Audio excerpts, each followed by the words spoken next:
Or another, we have all been the target of phishing scams. One of those emails that tries to get you to reveal personal information like a password or a credit card number. Yeah, but there's a different kind of scam that's more dangerous. People are falling for it. It's called smishing, and it hooks you with a text message. And it doesn't have the skull and crossbones. It's not that obvious, not that like clear. What's behind us here.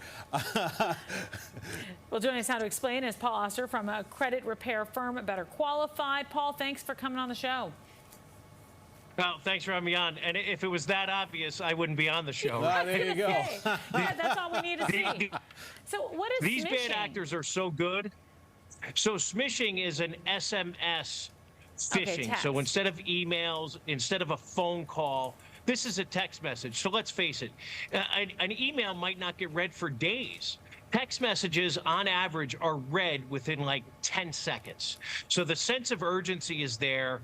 The bad actors make it seem like it's from a reputable brand, your bank, Walmart, Amazon, the IRS. So people fall victim to these smishing scams very, very easily because of the sense of urgency that's associated with a text message. Well, look, I think again, to your point, we're all used to junk email, right? We kind of have a sense of what it looks like. We kind of ignore it. We don't even read half the stuff we get. But your text message, you see it, and you automatically kind of trust it because you get so many alerts from your bank, and you get so many alerts from everything else. So what do these things look like? What do they say? What's the messaging usually? So the messages, it usually includes a call to action. They urge you to click on a link. They urge you to provide them with information because unfortunately, most of the time, these bad actors have like 90% of the puzzle completed. They need 10% information. It might be your date of birth. It might be your PIN or password or username. Never, ever give your username or password, even to your bank, to people that you know.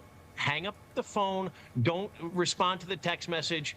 You have to call your bank or creditor directly. Don't call the number that's on a text message because you're literally calling the bad actors at that point.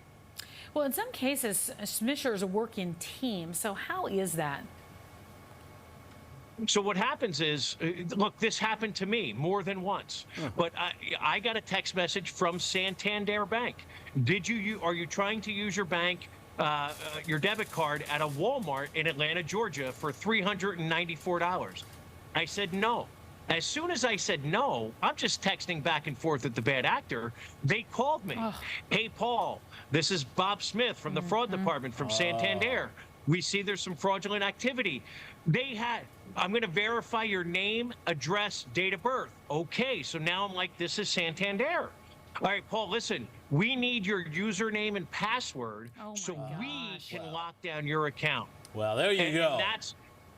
Yeah, so as soon as they ask for additional information, as soon as they, there's a sense of urgency to click on a link or to provide additional information, run the other way, hang up the phone, don't answer the text message, call your bank directly. But look, they catch us at inopportune times. We're dropping off the kids at school, we're at work, and you see something that's going on in your bank.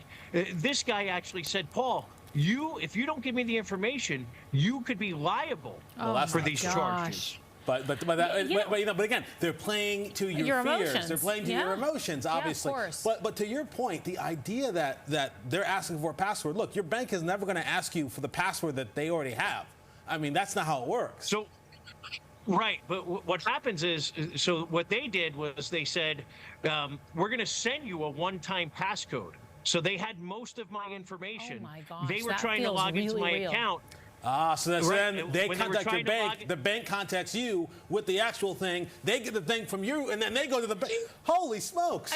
You know what? It's really scary, though, because it was so very scary. So I just want the message to be out there that never give up your password, your username. Don't respond to these text messages, phone calls, emails. Pick up the phone yourself, reverse engineer it, and call your bank directly with the number that you have on file, not the number or the link that they've provided you. Yeah, you're so right. And if you notice, a lot of, the legitimate businesses are not willing to take your password. Even if you ask them, say, like, here's my password to get into my account, help me, they won't do it. They don't want anything to do with it. So Oh gosh, it's really scary. It's also really scary. Like my father, I know he gets a lot of these phone calls, and every once in a while he's like, was it real? Was it not? And he's pretty savvy with that. So it's just you're right. They catch you at the wrong time, and then you're trying to fix something on the fly. Yeah, anytime it's a communication, an unsolicited communication. Yeah, if that's they're the right way to think of contacting it. you, your spidey senses should go off. Don't answer them. Don't click on any links. Don't do anything. Yep. If you get a text message, phone call, or email, take a deep breath and you call the bank or creditor directly with the number that you have on file. Do not get caught up in the scheme because, again, there's a sense of urgency. Right. We have to stop this right now. We have to lock down your account. We have to block the account. We have to, and they act like they're trying to help you when, in fact, they're actually trying to steal your information. Gosh. All right. Well, Paul, thanks for joining us today. I appreciate it. Always good to see you. Yeah. Thanks for having me back on.